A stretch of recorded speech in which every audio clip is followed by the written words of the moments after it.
We have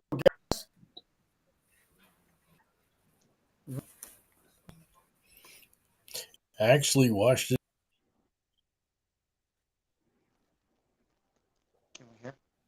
It's coming in and out. You're cutting out, Tony. Yeah, Can you terrible. hear me now? Yeah. Yeah, Like it's that little Hey, thing come let's out to introduce say some our of the guest. streaming was not working. Will, can you Okay. introduce our guest? Yes. I'm going to let Al Collins introduce our guest because he knows her better than anybody. But I am excited about this interview tonight. My special guest is the lovely, talented Miss Judy Lampu. And I'll let her tell you a little bit about what she does for Operation Gratitude. Hello. Hello. Nice to meet you. Nice to finally meet you, lady. All right. So you want to know what I do at Operation Gratitude? Yes, I do. Operation Gratitude, we're going to celebrate our 20th anniversary, March the 18th. We have our assembly days on Saturdays, and it'll be an assembly day. But what we do on big events is we have someone sing the national anthem. We have a color guard. We might have a Boy Scout or two leading the Pledge of Allegiance. And we will have a few hundred volunteers packing up boxes for the troops. And I will be in a separate area teaching people how to quality control stuffed battalion buddy bears that we give to the children of deployed troops. And that's not easy to do, actually. It's kind of difficult. And it's hard to get people to understand how to do it properly, but once they learn to do it, they love it. And when I don't have anyone to train, I'm there almost every day just doing those bears by myself. Wow. I have a question. Is Carolyn still part of it? Carolyn Blashek, Yes. she's on the advisory board. She turned the whole thing over. We had a couple of Marines running the place, which I adored them. Kevin Schmiegel and Paul Cucinato. And about 2 years ago, they left to form their own nonprofit, which they run out of Virginia. They're on the East Coast. And we have a new CEO. He is a lieutenant colonel. This one's a major general, James Johnson. And a guy named Alex is our COO. And we have a bunch of new people running it. And little by little, they're getting the hang of it. It's a lot of work for sure. I've been there longer than they have. And I must confess that I've had words with the general. I asked him, the military, are you ordering these women around without any answer? Do they just have to take orders? Where did you come from? And I'm a volunteer, so he can't fire me. I actually complained to Carolyn about him because of the way he was treating the ladies who run the place, down to earth on the everyday basis. And I asked her, what's going on? And she said, will you have a conversation with the general? I said, be happy to. So he called me and we talked for probably 45 minutes. And I told him everything that was bugging me, including I said, if you make these fabulous women, especially the one in charge, Stacy, if you cause them to leave, you're going to lose a lot of other people and I'll leave also because they know what they're doing. They know how this place runs. And before you start branching out all over the country with new divisions, why don't you find out how this place, the original, the FOB, the forward operating base, why don't you find out how we work first? Yeah. And make this place the best it can be. And he said, Makes total sense. he agreed. And I wanted this to be anonymous. And the next thing I know, the following day, Stacy calls me and says, I know it was you. And I said, Good for you. and she said, but he said something that I know came out of your mouth. But that's good though, right? Because sometimes to affect change, you have to do something, right? You have Right. to do something. I know the program began, I believe, between 2003 and 2004. That's when I was involved with it. Out of the Van Nuys Armory. I had Right. Started too. Yeah, that's when I had my recruiters assisting at night and during the day, putting packages together. And that's when Right. Carolyn started bringing in volunteers, and it just got bigger and bigger and bigger. And now you are what you're at today. Yes, well, it has to be 20 years, 2003, because as I just told you, we're having our 20th anniversary Yep. next month. So Yep. It it's was been years. my last 2 years in the Army. I helped with that. So It's great. before I departed. We had a line made up of Los Angeles police officers today. Wow. They were volunteers Awesome. making. It just shows you what we can do when people care, right? Right. Right. And I think that's the problem we have in our country today, right? We have a lot of people that talk like they care, but they don't want to get involved Right. to fix anything, whether it's a Democrat or a Republican. It doesn't really matter the party anymore. It's people just don't care enough to sacrifice a little of their time Right. to do the things they need to do, right? And that's the disheartening part for me, not only as a veteran, but as a citizen, right? Yeah. I don't understand why people don't get involved. Even people that ran for office when I was running last year, half the people that acted like they cared about the American people and the Constitution and the Republic, more than half of them stopped doing anything, right? But I'm sure when election time comes around and they decide they're going to run again, all of a sudden they're going to start caring again about, violence, crime, prices, food shortages, our depleted military, right? So Yeah, they have to suffer a lot before they wise up.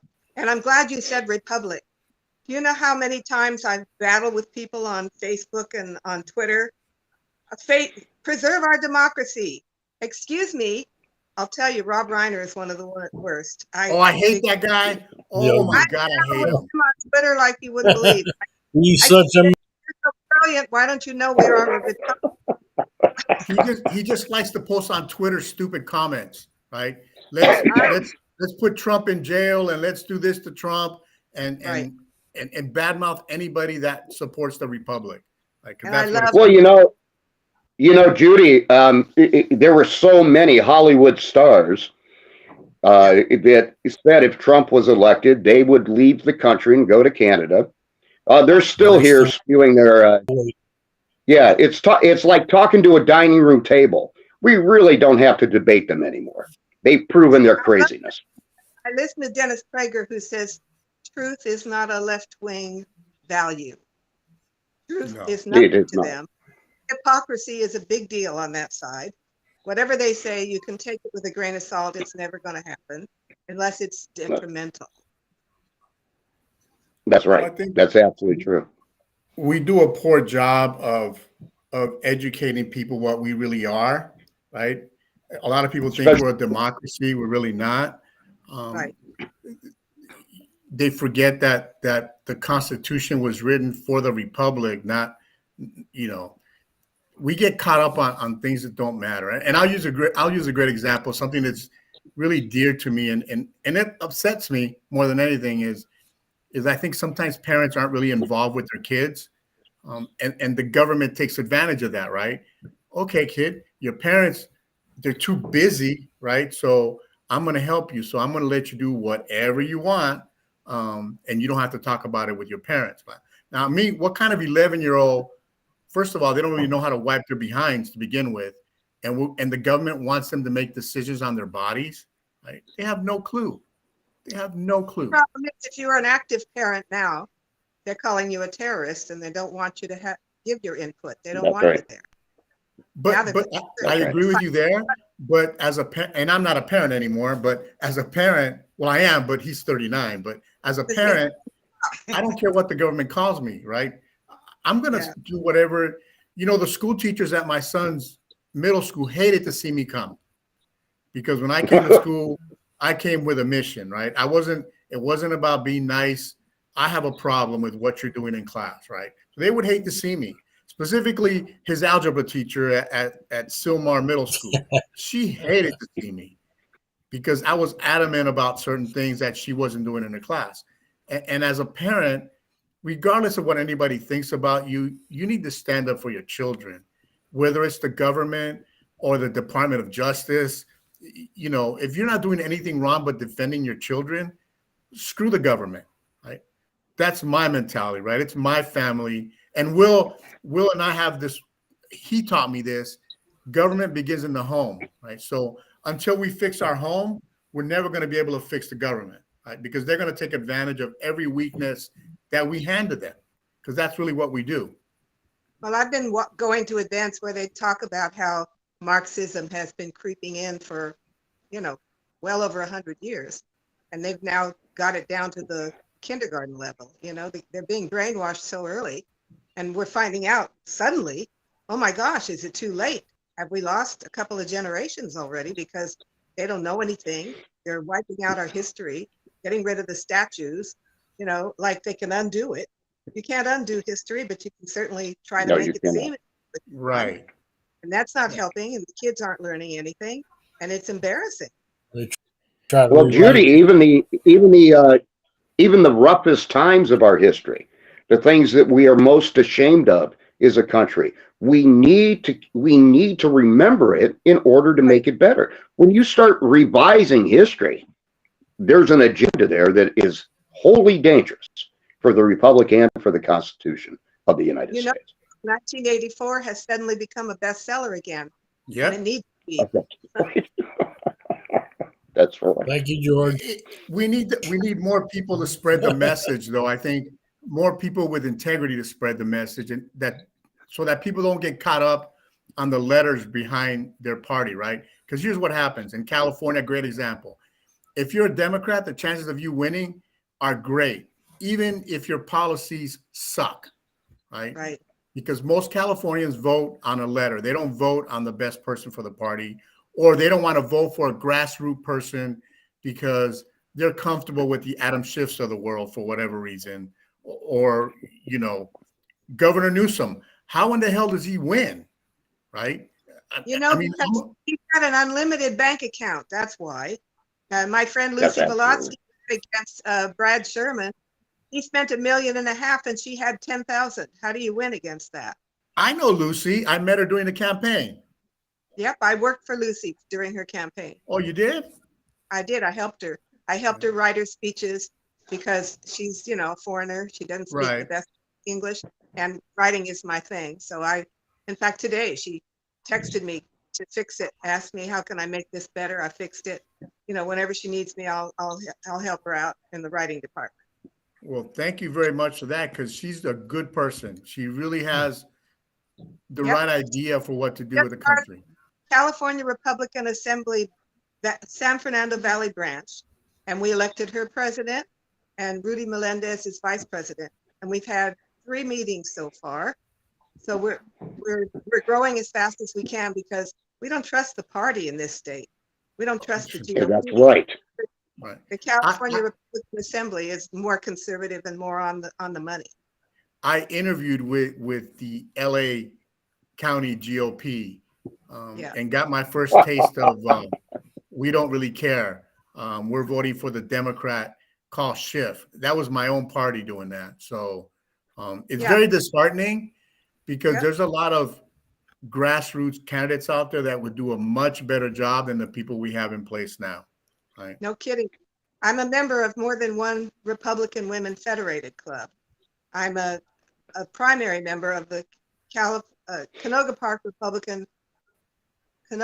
West Hills Republican Women, and I'm an associate member of the Thousand Oaks Republican Women and an associate member of the Woodland Hills Republican Women. And we had a meeting yesterday. I'm first vice president and I get the speakers. So I find all the speakers for our events, our monthly meetings. And yesterday we had 2 magnificent speakers. One was a former homicide detective, Marine.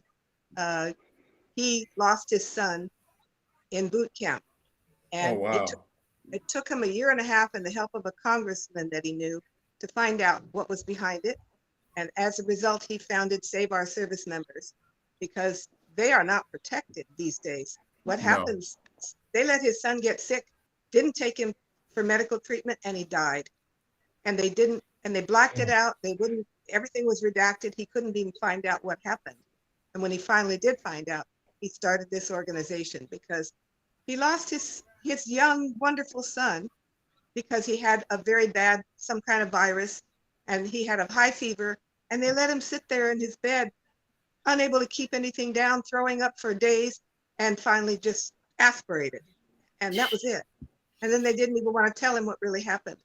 That was one of our speakers. Our second speaker was Jennifer Horn from AM 870, The Answer Talk Radio.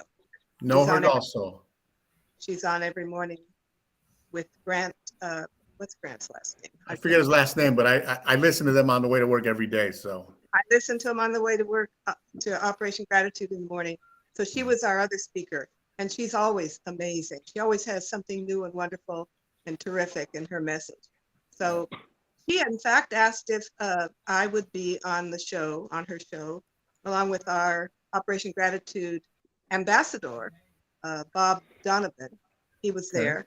And our speaker, the homicide detective Marine, who lost his son, she wants him on her show too. So a lot happened yesterday. We're all going to help promote the 20th anniversary of Operation Gratitude. definitely, Awesome. it was an amazing experience for me and my recruiters back then. All of us are retired now. It's been a while, but it was an amazing experience, and it was nice to see people doing something for our service members deployed. Right. Oh, Grant Stinchfield, that's his name. Yes. He was on Newsmax for a while. Yeah. Well, He thank talks God a lot thank God it he wasn't. talks about his experience at Newsmax a lot. I watched. Yeah, we knew it Newsmax. wasn't. We knew it wasn't Brad Sherman. That's for sure. Right. No.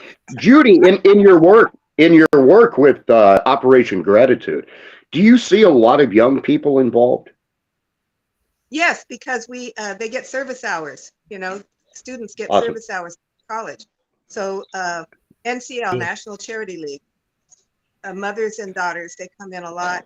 Then we have a version for fathers and sons as well, and mothers and sons. So we do see a lot of those young people.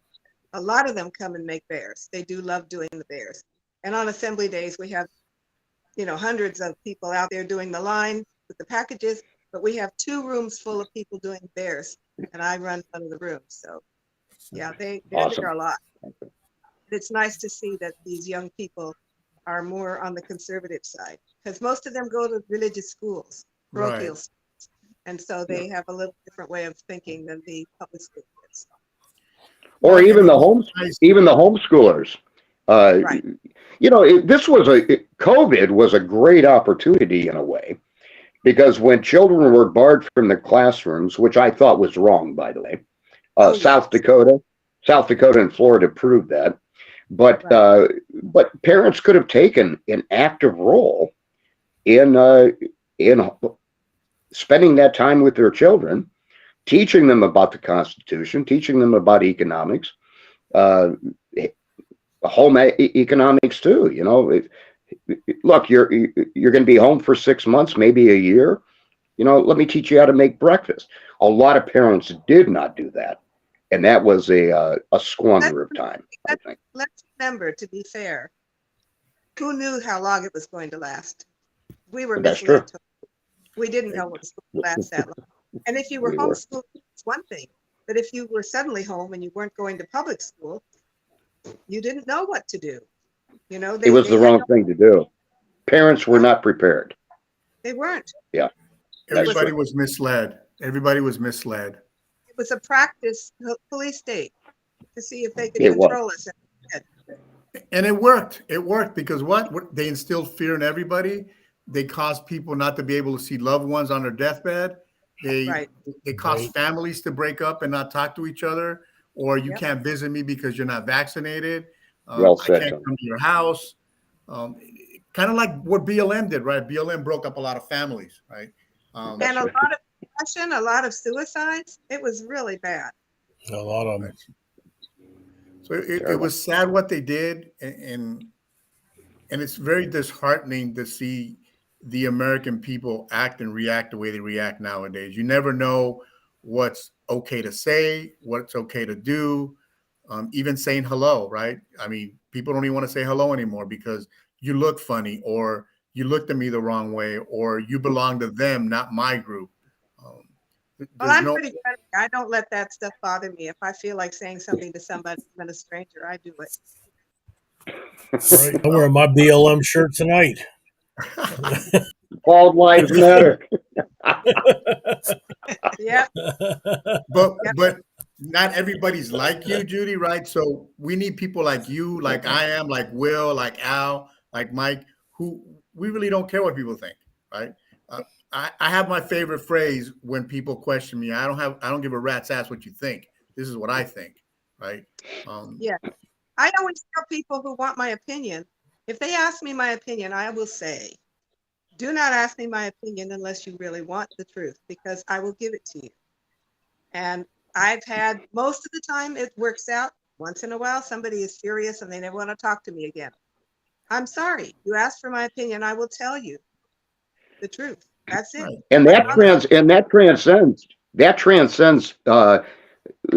permeates family even. Uh, politics and religion can be a great divider if you don't have a mutual respect one for the other.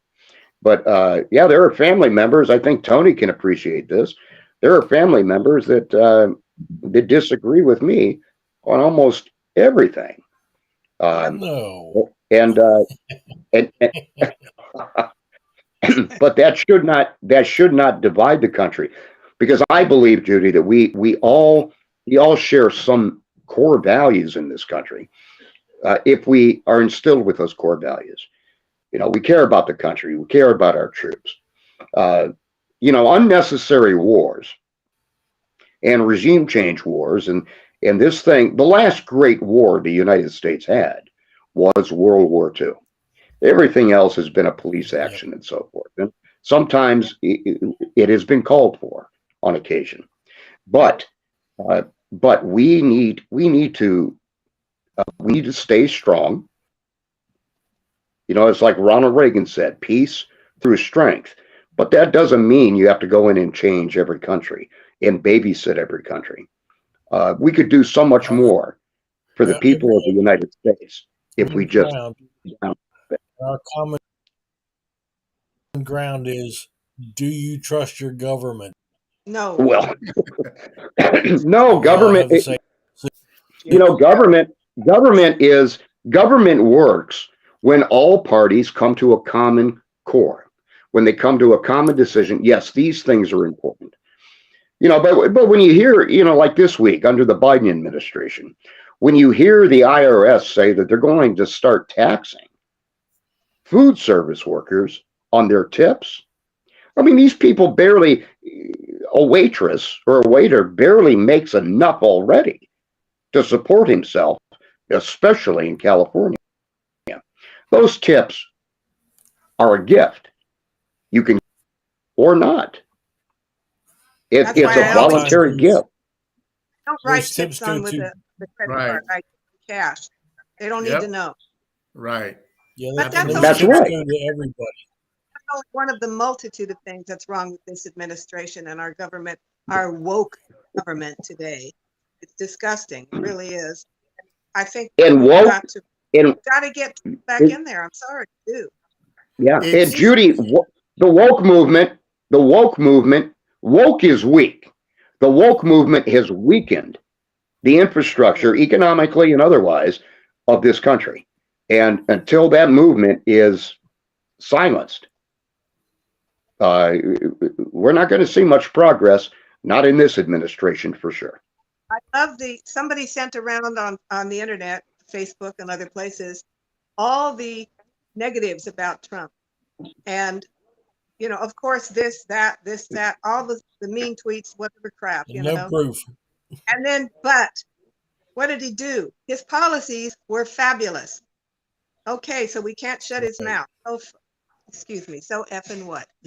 We can't shut his mouth. We can't support his policies because what he did was fabulous, perfect. He barely had time to figure out where the bodies were buried. He was ready to go further and really clean the mess up. We got to put him back so he can finish. and then get DeSantis Get after some that. thick skin if you don't like his mouth.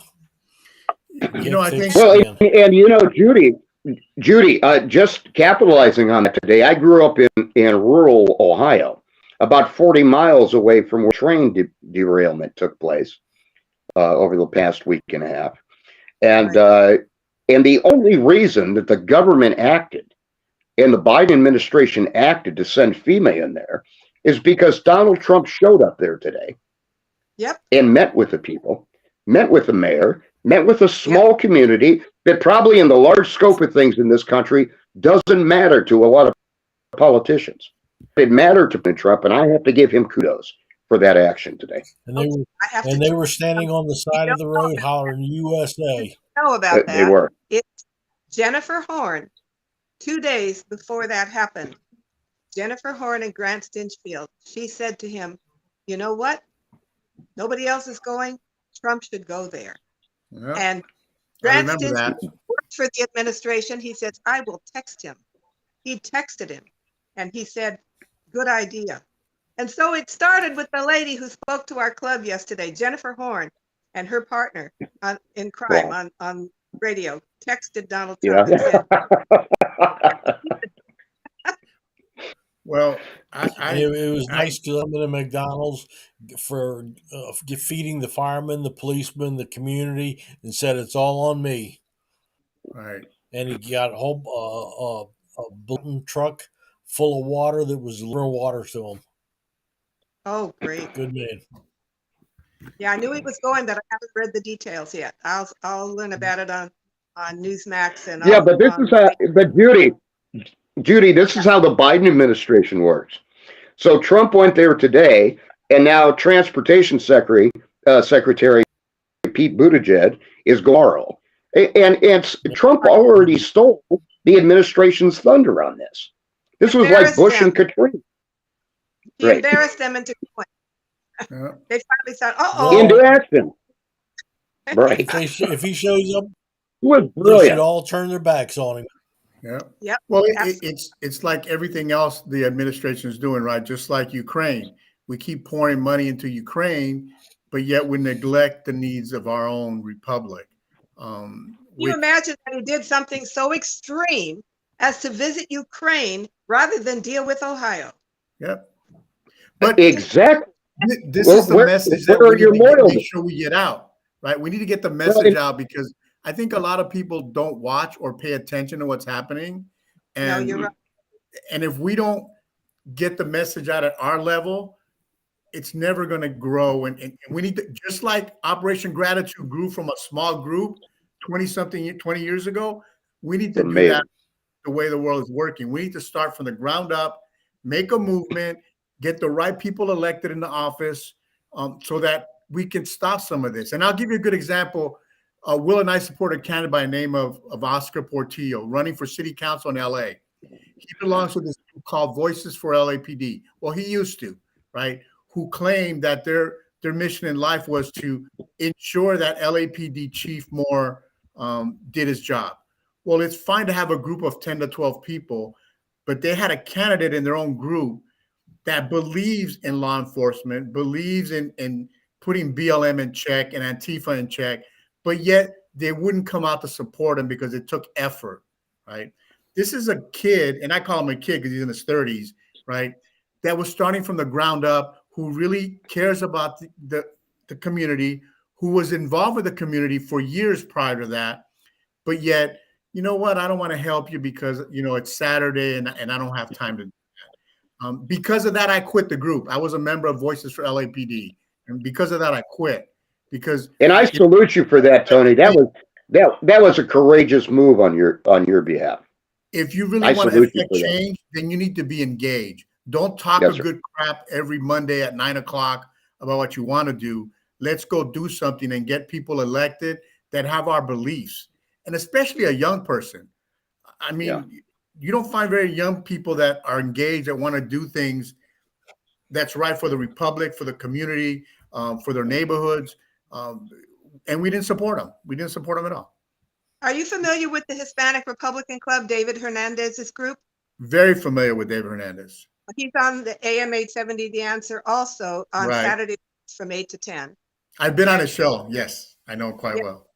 Yes, and he has a lot of interesting things to say. I go to all of his meetings. I'm a member of that organization as well, and they've got a new movement pre-registering young people before they're old enough to vote.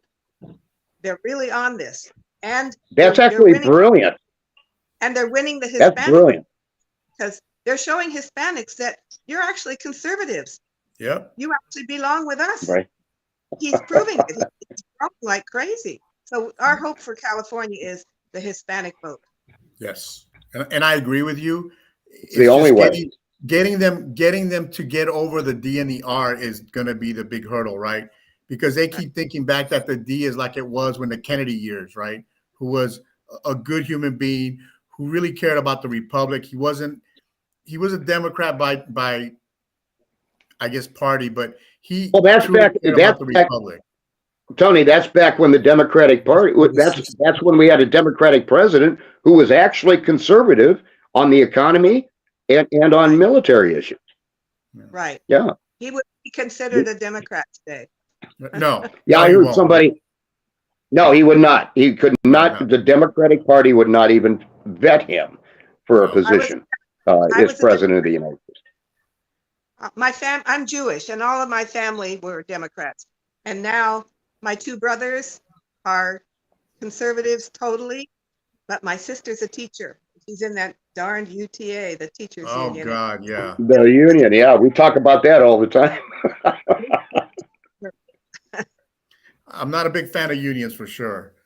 Well, I'm a member of the Writers Guild, and the Writers Guild. Yeah, there are unions, but the teachers union in California, it is and nationwide. Nationwide now. Well, all the entertainment unions are also very much on the left.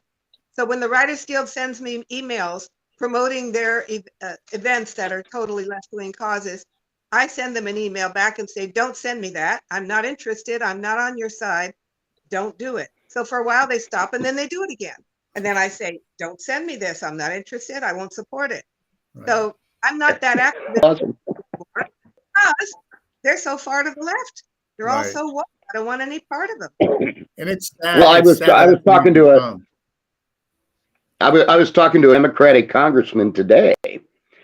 I'm not going to mention his name, but I was talking to him today, and I said, well, because he's not ready. He's got to be ready. But anyway, so I said, how do you define a progressive Democrat? He says a progressive Democrat is an ultra-liberal Democrat that doesn't want to admit it. And he's a conservative Democrat. He used to belong to the Blue Dog Democrats that voted Republican a lot of the times. And so we have this fear in the Democratic Party.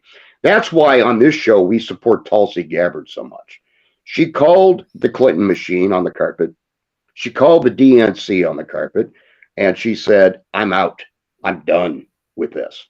And that's why Tulsi Gabbard is one of my favorite conservatives today. And Governor Christie, too, by the way. Well, Tulsi Gabbard is what we call a little bit squishy. She could still go either way. We don't trust her yet. I'm sorry, I don't yet. There's still too many ways. You know, she took a nice road down the middle, trying to help her career. I don't know if I believe her yet. I don't know if she's sincere. It's going to take a lot. Yeah, so did Ronald Reagan, though, too. Ronald Reagan was a very bipartisan guy.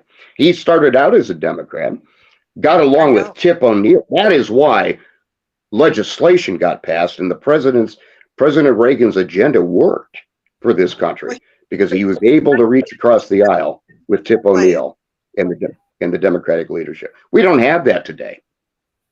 We just don't have it. There's no way to compromise. You couldn't compromise with the Biden administration because what they believe is so totally immoral. I can't possibly see a way to compromise. Well, yes, you're absolutely. Today we cannot do that. You're absolutely right, Judy. Today we cannot do that. That's the shame of our system. Congress is as divided as our country is. You know, neighbor can be divided against neighbor. And this is why we need to combine our forces. I have to say, we just talked about that yesterday at our meeting. The battle over the speakership that they called a clown show, that it was out of control. And we say, no, it was a real good, thoughtful, fought out war that we had. We fought for what we It really believed. was. Stand up for what they believed. And they wouldn't elect him unless he went along with it. And that was the right thing to do. And we are people who think we don't just go along to get along. Right. And I agree. We need to challenge each other, right? In order to effect change, we have to talk to each other and challenge each other and talk to each other about what's right for the republic. It's not about a single person, a single career, but until we put a stop to that, it'll continue to go that way. I'm a big fan, and everybody in the staff knows this, that I don't think they should allow donations from any particular group to any candidate. I think the taxpayer should flip the bill and limit the candidates so that we don't have all this outside influence in our elections. Because that's part of the problem. I agree. They'll never allow this to happen, even though That's you're exactly right. It will never happen. And the insider trading, that's outrageous. I'm You're sick right. to death of that. But they won't stop that either because they're Nope. getting rich. Yeah. Hey, I'm going to bring somebody on, Judy. If you want to, I'd love for you to stay because this guy's running out of battery power. He's out in the street. He is a Channel 4 employee who his name on the show is Brandon Ocasio. He doesn't want Channel 4 to know who he really is. So I'm going to bring him on right now. Hey, Brandon. Can you hear me? Brandon. Well done, Mike. Oh, I lost him again. What happened? I don't know. It might be bad reception. He's on the street, but he is a character. We had him on the show last week. Very good guy. And he was giving us some insight on Channel 4 media, what they believe in and what they don't believe in, and the lies they like to spread. And he was an enjoyable guy. He wore a mask. He wore a Gascon face as a mask. We couldn't tell who he was. I have met him in person. I had breakfast with him last Saturday. Met him in person. Interesting guy. Very engaged and wants to make a difference in his own special way. But he's anonymous. Yes, he's afraid to lose his job. It's kind of like that. It's kind of like that congressman that Democrat I was talking about. Right. He's afraid to lose his job too. So he's You afraid. the one from West Virginia, huh? Right. So, I definitely want to connect with you because I think that we can help each other out in our fight for the republic. I'm a big fan of the Constitution. Know that about me. I'm a big fan of government starting at home. I have a tendency to attack parents on my show very often because I think that they're one of the reasons why we went down this path. And I know parents, I hear the excuse parents work and they're busy, and I get that. But if you decide to be a parent, then if you only sleep 2 hours a day, that's all you sleep, right? Your family comes How first. many people decided to be parents? Yeah. It's hard to tell how many decided. I chose to be a parent, so I got that. And Right. whether I was in the Army or not, I was actually, even now, my son's 39 and I'm very engaged in his life. He's still my little boy. I know he's a grown man, but when he needs me, I'm there. I give him advice. It doesn't end because they've grown, but I think parents have lost touch with wanting to be their kids' friends more than anything, right? I want my kids to like me. I come from a generation where children were to be seen and not heard. I didn't get any support. My mother moved all the time. I went to 14 schools. I had to raise myself and kind of raise her too. So not everybody chose to be a parent. Right. They got to be parents. That's right. Some people grew into the job and some didn't. Right. And the problem we have now is some aren't Well going into the said. job. They'd rather just say, hey, Governor Newsom, you decide what my kids should learn in school. Or, hey, Right. President Biden, yes, my kids should have medication because they believe that they're non-binary or that they were meant to be males, not females. Crazy. Well, Crazy. I think we just have to elect the right president, get the right administration in, and clean up the mess. Not just the right president. We need to start at our level, right? We need to elect the right Congress people, the right city council people, the right chief of police. I'm a big fan that LAPD should change their charter and let the voters pick the chief of police, not government officials. Well, Well, in that's this not going to state- change anytime soon either, but it's a good idea. Well, we have to start somewhere. We can't, it might not work, but we got to keep trying, because if we don't, this hole is going to get deeper, deeper, and deeper, and we're never going to get out. And our And we can grandkids to aren't get going to off have their a shot. vote. Yeah. They don't vote. In this state, we could actually win elections. Get out the vote. Hey, I'll give you an example of what we don't do. There was, and Will has heard this a million times from me. There was a letter going around to give parents the right to choose a school, right? School choice. Now, Right. we have over 39 million people in the state of California, or somewhere in that area, and they can only garnish 200,000 signatures, right? That to me is a real red flag that either parents don't know, they're dumb, or they don't care. Either way, it's wrong, right? You should be able to decide what school your kids go to. You should be able to decide if it's taxpayer money. If you want to use it to go to a private school, then use it to go to a private school. I'm The very government familiar. should not dictate anything to us, but we keep Yeah. allowing them to do that. Yeah, I signed 2 petitions on that, 2 different movements. And the one that went out wasn't our favorite one, but we supported it anyway. And they're still working on it.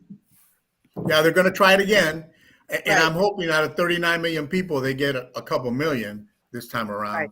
to get Well, it we're going. getting active. All these organizations that I'm a member of, we've decided we have to do things the way the Democrats are doing it, beat them at their own game. We have to do ballot harvesting. We hated it, but we have to do it. That- you know, Well, it's we also brilliant. have to, and we also have to, Judy's right.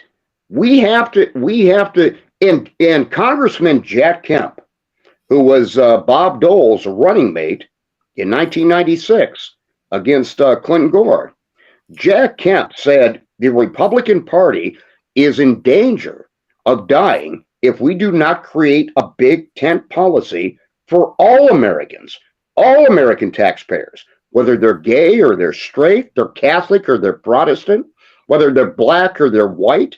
The Republican Party has to be that Republican Party of Lincoln and Reagan again. Lincoln mostly, because Reagan did drop the ball on a couple of issues. Are you familiar with the What? walkaway movement, Brandon Straka? He says Strzok, it's spelled like Straka.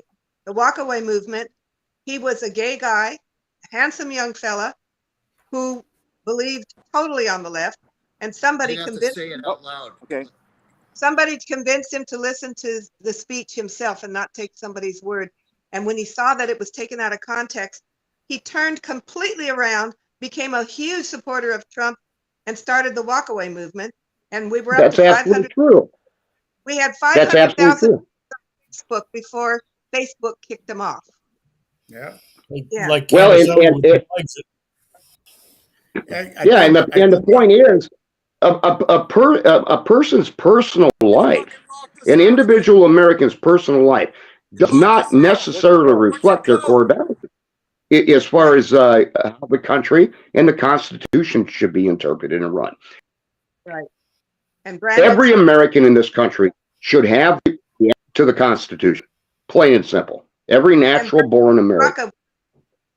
yeah, he was gay. He's still gay, of course. And he thought you had to be a Democrat. And he Right. found out you don't have to be a Democrat. You can be a conservative gay person, Yeah. a Republican. And now he is, and he's still fighting for it. I've met him in person. He still goes all over the country. He still has regular blasts on videos all over Facebook and everywhere. And he's still in touch with people. He's still fighting for the cause. Yeah, I'm gonna That's bring why I'm Brandon still. up real quick. That's why I'm still hopeful that I'm gonna bring our Brandon up closeted right now. gay Republicans, Hey, our Brandon, closeted gay. Oh yeah, there we go.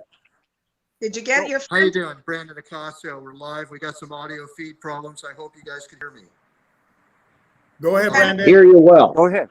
God bless you, all of you. You know, I'm out here with the news van, and I just wanted to point out Channel 4 is the criminal socialist controlled media for all of Southern California. And literally, all of Southern California, and China backed, by the way. Yep. China friendly media. That's what we got here. China friendly media. We got a But aren't police we presence all? out here. I'm in the San Fernando Valley. We've got some undercover units out here. We got a heavy police presence. They're encrypting all of the scanners now, but we did get an inside tip that Hunter Biden may be in this area. So follow me, Jorge. If the camera could just please follow me, we're going to try to find him. And we're live right now. This is live. We're in the valley, and we're looking for Hunter. And we heard on the scanner that Hunter is in the area. Come on this way. Like Project Veritas. Yep. Now, this part of the valley is about 6 miles of motorhome all the way down. All And I right. brought my sauce over here. Come on out here. Come on out here. Get out here. Hunter Biden. What's going on? Who's this? I know you. Hunter right here. Are you smoking some crack? No, I'm out here looking for art supplies. I'm very across the check for Yeah, I've worked with Brandon. Come on over here. We got Hunter Biden over here. And I want all the talk to Hunter about Putting on a show. Hunter. Let's talk to Hunter about some of that Ukraine money coming back. You know, like Daddy Joe Biden went over to Ukraine. Yeah, I was in Ukraine, yeah. With my father. We went on a shopping spree there. Yeah, it was good. You know, Hunter, we believe you got a problem, and you got to stop. Okay. You got to stop. Some of that China money's coming back in the pockets of the Bidens. It's already a known fact. Hunter. Already a known fact of why Joe Biden went to the Ukraine recently. Tidy up some loose ends, making sure nothing leaks out. Because now there's hundreds of millions of dollars involved. This part of the San Fernando Valley, this is a tribute to the soft on crime politicians that we have here in Los Angeles and California. Eric Garcia, he's wandering around, he doesn't know where to go. Eric Garcia, Karen Bass, Gavin Newsom, George Gasco, and Adam Schiff. Soft on crime politicians make these streets dangerous. And if you look down, you can see for miles and miles and miles, these are broken down neighborhoods in Shinnecock. A lot of bad stuff goes on down here. Hey, Brandon, Yes. can you tell us a little bit about your upcoming event in front of Adam Schiff's office? We're having an event in front of Adam Schiff's office. We're laying out tomorrow, but the following Friday, which I believe is the 3rd. Yeah. 3 o'clock in front of Adam Schiff's office, which is right next to Burbank City Hall, 3rd and Olive. And we're going to be voicing our disgust of his poor leadership, his poor record, and how the heck does he think he deserves to run for Senate? I have no idea. But we're going to call him out. He's probably not going to be in the office, of course, but his constituents will be in there. And we're going to voice our opinion. There's going to be a big turnout. I hope people come out and voice with us, stand up together. Everybody's going to do something. Everybody get a piece of cardboard, make a stupid mask, have fun with it. We got to start voicing our opinion, sticking together, and moving forward, because we're not going to let them take this great state of California. We're going to fight for it. We're going to fight for California. Yes, we are, Brandon. And so everybody knows on March 3rd, in front of Adam Schiff's office in Burbank, March 3rd. on Olive Street, there's going to be a little march against Mr. Schiff. So if you're available on the 3rd of March, please go and attend. I will definitely be there because Adam Schiff is my favorite congressperson. So let's make sure that we go out there and support the event. Brandon, thank you for your time, sir. Thank you. Appreciate your honesty and your candor. Any more information you want to make sure that we get out, make sure you let me know so we can get it out there, okay? Yeah, God bless you, Tony. Thanks for the great show and the work you guys are doing. God bless. Let Hunter go back to his crack. Thank you. We salute you, Brandon. So he was making light of of what's happening in today's world, but he's very accurate in what he's talking about, right? People like Garcetti, people like Gascon, hiding things, letting criminals out. Adam Schiff covering up, lying about what happened with President Trump. We know it's a lie, and he's still out there talking like it's the truth, right? If you follow him on Twitter, every day he's blasting Trump for something that Trump has nothing to do with. Just like Rob Reiner, you mentioned Rob Reiner, he's on my Twitter feed every day. I get to see how he attacks anybody who doesn't believe in what he believes in. You know, And they're that's all really very the problem. And that's really the problem, right? We're too busy fighting and not doing what's right for the republic and helping each other. And Tony, real quick, and then I'll yield the floor to our guest and of course the host. But today they announced that the DA in charge of the investigation of President Trump in the state of Georgia is now on a speaking tour. Speaking tour. So the campaign has already begun. Well, it's actually They're politicizing it. It's actually the foreman of the jury that's on the speaking tour, and she's That's right. She's part witch, and so that's part of the witch hunt. So the prosecution is going to have a nightmare of a time with that. Well, they are. You're talking mistrial right off the bat, even if exactly. That's not due process. That's a political side slap. Yeah. You know, I don't know if you guys heard of this new club, Club 47, that was started in Palm Beach, Florida. It's a club that it's in support of the 47th president, who they've anointed as Donald Trump, right? Okay. Donald Trump he spoke at the event, and I listened to his speech, and he talked about why he came out 2 years early to run for president. And he talked about the attacks that were made on him a week after he made his announcement on why he wasn't really campaigning and coming out with commercials. And his comment was simple. Hey, dummies, it just started. I was just making an announcement. I have another 2 years to run a campaign, right? That's right. This is how afraid they are of Donald Trump, right? That's just a sign that they're afraid, that they're already attacking him 2 years in advance, not knowing who else is going to end up running, right? They don't really know, but they already focus on the target, right? Which they know is probably the one that's going to win the Republican nomination, right? So they're already focused on him, and that's fear. Kind of like Biden going to Ohio. It's fear, right? Trump did it. I better do something, or this is going to come back to bite me in my behind, right? So yeah, if nothing else, Donald Trump is an igniter. He ignites a fire, and we could be diametrically opposed politically. But the one thing you have to say about Trump is he gets people to react, and so now you're going to see a very crowded Republican primary in 2024. Oh yeah, I can almost. Yeah. I just hate to see a war between DeSantis and Trump. It won't do either of them any good, and it won't do the party any good. And I want DeSantis to wait his turn. That's what I think.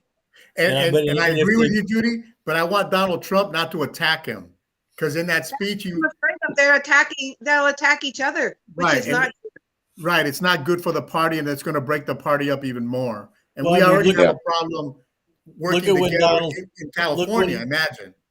When Trump went with Rubio, he called him Little Rubio. Well, after he got into office, they became good friends. Right. You know, That's it's just you get the thick skin. Yeah. And politics, Mike, politics is a contact sport. It's one of the bloodiest sports you'll ever go through. But, I mean, Ronald Reagan and Tip O'Neill used to say things about each other from 9 to 5 in the press, and then they'd have a drink together after 5 o'clock. So it's just politics. It's not Irish coffee. Newsmax had a special. It was real interesting. And they can fight. You can fight publicly. You know, in the military, you know, sometimes officers and enlisted fought over decisions, right? But they came to terms on what to do, right? If you go to combat, one person can't be making all the decisions on that operation, right? It has to be people on the ground. You have these generals like Colin Powell that sat in the rear, and yeah, they make decisions, but they're not in the front lines fighting, and that's where we're at now. We need people in the front lines at the local levels fighting this war. We can't allow the federal government to continue to dictate to us what we do, when we do, and how we do it. But in order to change that, we have to fight at our level: city council, local congressmen, local senators, right? Right. Assembly Right. people. Those are the people we need to switch and get them out. That's how they did it. Yep. They infiltrated from the lowest levels. That's how they did it. And you used a great word, infiltrate. That's become a word that I'm enjoying more and more every day.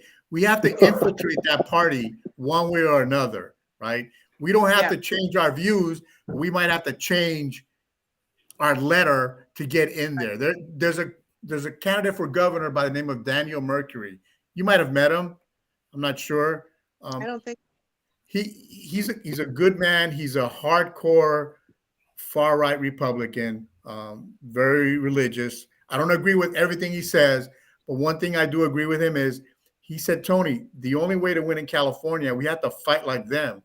And if I have to put a D next to my name, I'm going to put a D next to my name so that people vote for me, because most people in California don't read what you're really about anyway, right? They just don't. That's what Caruso did to try to become leader, and he almost did it. Yeah, and I mean, Los Angeles is going to suffer because of their decision to vote for Karen Bass. Karen Bass is a worthless human being. She doesn't care about anybody. She cares about herself.